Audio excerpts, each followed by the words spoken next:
Бізде тарихтағы үлкен бір орны бөлек оқиға болады. Ол мұсылмандардың Эфиопия жеріне қоныс аударуы. Оны Хабаша деп айтады ол кезде. Араб тілінде Эфиопия деп айтады. Сол Хабаша жеріне мұсылмандардың тұңғыш қоныс аударуы. Мұсылмандарға көрсетілген қысым мен зәбір күшейгеннен кейін пайғамбар саллаллаху алейхи вассалам не деді? Ақиқатында Хабаша жерінде дейді, бір әділ патша бар деді. Оның елінде ешкім залымдыққа түспейтін, біреуден зұлымдық көрмейтін сондай бір патша бар, әділ патша деді. Соның еліне қарай сендер кетіңдер деді. Бұл нәрсені қашан айтты пайғамбар саллаллаху алейхи вассалам? Зумар сүресінің 10-шы аяты түскеннен кейін. Ал аяттың мағынасында жердің беті кең дейді. Аллах тағала айтады, жердің беті кең, қалағандарыңша барыңдар. Сол пайғамбар саллаллаху алейхи вассалам бұл кісіге тірі күнінде мінездеме беріп кеткен. Ол әділ патша деп. Тарихта өзі санаулы адам бар, әділ патша деп аталған. Соның біреуі осы Нәжаши екен. Нәжаши деген бұл Эфиопия патшалығындағы берілетін лауазымның аты екен. Президент деп айта ма? Бізде президент дей ма? Басқа жерлерде король деп айтады. Әртүрлі. Бірақ негізгі мақсат етіліп жатқан нәрсе не? Басшылық. Нәжаши деген нәрсе сол елді басқаратын адамның статусы екен. Ал ол кісінің шынымен аты кім? Асхама ибн Абжар деген кісі екен. Пайғамбар саллаллаху алейхи вассалам мақсат етіп айтып жатқан кісі Асхама ибн Абжар деген кісі. Ол жерде қалай патшалыққа отырды? Негізінде ол өзінің қалауымен патшалыққа келген адам емес екен. Бұның әкесі Абжар деген кісі Эфиопия жерін өте керемет ізгілікпен басқарған кісі екен. Сол Абжардан жалғыз ғана ұлы болады Асхама деген.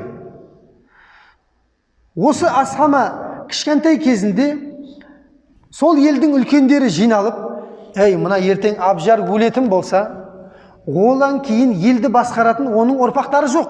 Жалғыз ғана тұяғы бар Асхама деген. Ол елді басқарып қатыра алмады. Сондықтан бірдеңе қылып ана Абжарды өлтірейік. Сөйтіп сені бауыры Абжардың інісіне айтады дейді. Сенің 10 ұлың бар ғой. Сен келіп билікке отыр. Сені біз билікке отырғызайық. Егер бірдеңе болып кететін болса, сенің артыңнан билікті ары қарай алып кететін 10 ұлың бар деп айтады дейді. Сонымен інісі соған келіседі. Осылай астыртын әрекетпен Абжарды сол елдің үлкендері өлтіреді екен. Абжар өлгеннен кейін мына кішкентай бала Асхама кімнің қолында өседі? Жаңағы әкесін өлтірген әкесінің інісінің, ағасының қолында өседі екен. Соның қолында ер жетіп өсіп келе жатқан сәтінде сол елдің ақсақалдары не деп айтады? Мынау ер жетіп қалды. Егер де бұл ертең өсетін болса, онда сендерге үлкен бәле болады. Менің әкемді өлтірдің деп, сені өзіңді өлтіреді дейді. Сондықтан бұны кішкентай кезінен өлтіріп тастайық деп үлкендері тағы келеді. Сонда не дейді? Мен өзімнің бауырымды өзім өлтірдім дейді. Енді бауырымның ұлын өлтіруге қолым бармайды мен дейді. Бұл нәрсені мен істей алмаймын дейді. Олай болатын болса дейді, үлкендер айтады, бұны біз сатып жіберейік дейді. Қолдан қолға құл қылып сатып жіберейік, кетсін елден. Бұған келісуге болады деп айтады. Осылайша оған келісті де, сонымен Асхаманы не істеді дейді? Сатып жіберді дейді. Қолдан қолға құл болып кетті. Асхама кеткеннен кейін елде үлкен дауыл тұрып, жаңағы нөсерлі жаңбыр болды дейді. Сол жаңбырдың жаңағы артынан найзағай ұрды дейді. Өзінің жаңағы қылтима деп айтама қазақша? Балкон деп айтамыз ғой. Сол балконда тұрған сәтінде жаңағы Абжардың інісі, биліктегі сол кездегі Эфиопияның патшасы, соның төбесіне найзағай түсіп өлген екен. Найзағай түсіп өлгеннен кейін оның балаларын әкеліп отырғызады билікке. Оның балалары бірінен соң бірі отырады, бірақ билікті ешқайсысы ала алмайды екен. Ешқайсының халықты басқаруға қауқары жетпейді. Сонымен бұлар жан-жақтағы көз алартып отқан патшалықтардан қорқып не істейді? Ана баланы табыңдар дейді ғой, Асхаманы табыңдар дейді. Сол ғана билікке болса, лайықты болса болған, болмаса ел бітті дейді. Сонымен ақсақалдар қайтадан адам жіберіп, Асхаманы тауып әкеліп отырғызған екен. Бұл осы оқиғаны ұмытпаңыздар. Иншалла.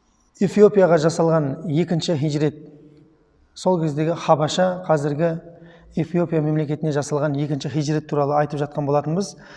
Құрайыштың мүшриктері мұсылмандардың бұндай шектен шығушылығына қатты қасарысып, олардың артынан дереу өздерінің ең қымбат бағалы заттарының барлығын алып, сол елдің патшасына, сол елдің патриархтарына сыйға тарту үшін, пара ретінде беру үшін Амр ибн Ас пен Абдулла ибн Аби Рабиа деген екі Құрайш ішіндегі екі жігітті сол Нәжашиге қарай арттарынан қуып жібергізді. Қуғыншы Ас пен Абдулла ибн Аби Рабиа екеуі Нәжашидің алдына кіреді.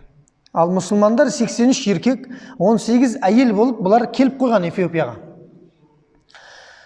Сонымен Нәжашидің алдына кірген кезде айтады: "Уа патша," дейді. "Уа патша, сенің еліңде өздерінің дінінен безген, ата бабаларының дінінен безген, туған туыстарынан алшақтаған, олардың қарғысына ұшыраған ата аналары бізге айналайындар алып келіңдерші деп өтініш қылған бір топ қаңғыбас жастар бар," дейді. Міне соларды біз өзіміздің елімізге алып кетуге келдік. Олардың қандай дінде екендігін біз әлі күнге дейін білмейміз, дейді. Сонда жаңағы беріп қойған ғой енді аналарға, патриархтарға, екі жақтағы патриархтардың барлығы: "Уа патша, дұрыс айтады бұлар," дейді. "Елдеріне қайтару керек ондай қаңғыбастарды. Діннен безгендерді, ата бабасының діннен безген болса, дереу қайтару керек оларды еліне," деп жаңағы екі Құрайыштың елшісін қуаттай кетті, дейді сөздерімен. Сол кезде, мінеки көрдіңіздер ме, осы жерден білеміз. Пайғамбар саллаллаху алейхи ва саллям айтты: "Хабаша елінде әділ патша тұрады," деді. Хабаша елінде әділ патша тұрады, ол елде ешкім зұлымдыққа ұшырамайды, деді. Көрдіңіздер ме, соның бірінші белгісі мінеки. Нәжаши не деп айтты? Нәжаши айтты: "Сендер ол жігіттерді әуелі шақырыңдар," деді. "Тыңдайық біз оларды," деді. Көрдіңіздер ме? Оларды сөйтті де Нәжаши айтты: "Ей мұсылмандар," деді, "сендер айтып жатқан нәрсемен Исаға келген нәрсе мына бір терезеден шыққан сәуле сияқты," дейді. "Екеуі де бір нәрсе," дейді. "Сендер менің елімде амандықта өмір сүресіңдер. Ешбір адамның саусағының ұшы да тимейді сендерге. Барыңдар, сендер боссыңдар," дейді. Сол кезде ана паралық болған патриархтардың барлығы қиналып кетеді, Амр ибн Астан. Не істейміз? Нәжаши оларды босатып жібереді. "Сендер екеуің," дейді, "келген жақтарыңа қарай кете беріңдер," бар, дейді. Амр ибн Ас пен жаңағы Абдулла ибн Аби Рабиа Меккеге қарай, Меккеден келдіңдер ғой, бар екеуің кете беріңдер Меккеге қарай, дейді. Тіпті Нәжашидің сондай Алланың сүйген құлы екендігіне дәлел. Бұл кісі дүниеден өтіп кеткеннен кейін де, Эфиопия жерінде өлген бұл. Дүниеден өтіп кеткеннен кейін де Айша анамыз айтады: "Біз Нәжашидің қабірінен шығып тұрған нұр туралы әңгімелейтінбіз," дейді. Адамдар Нәжашидің қабірінен шығып тұратын нұрды көретін болған екен. Жалғыз ғана адам тарихта, жалғыз ғана адам. Пайғамбар саллаллаху алейхи ва саллям ғайып жаназа намазын. Мәйіт жоқ алдында мәйіт жоқ. Бірақ пайғамбар саллаллаху алейхи ва саллям жоқ мәйітке жаназа оқыған жалғыз адам кім? Осы Асхама ибн Абжар ан-Нәжаши екен. Соншалықты пайғамбар саллаллаху алейхи ва саллямның құзырында, және Аллах тағаланың құзырында қандай керемет тұлға екендігі осы оқиғадан ақ білуге болады, дейді Нәжашидің кім екендігін.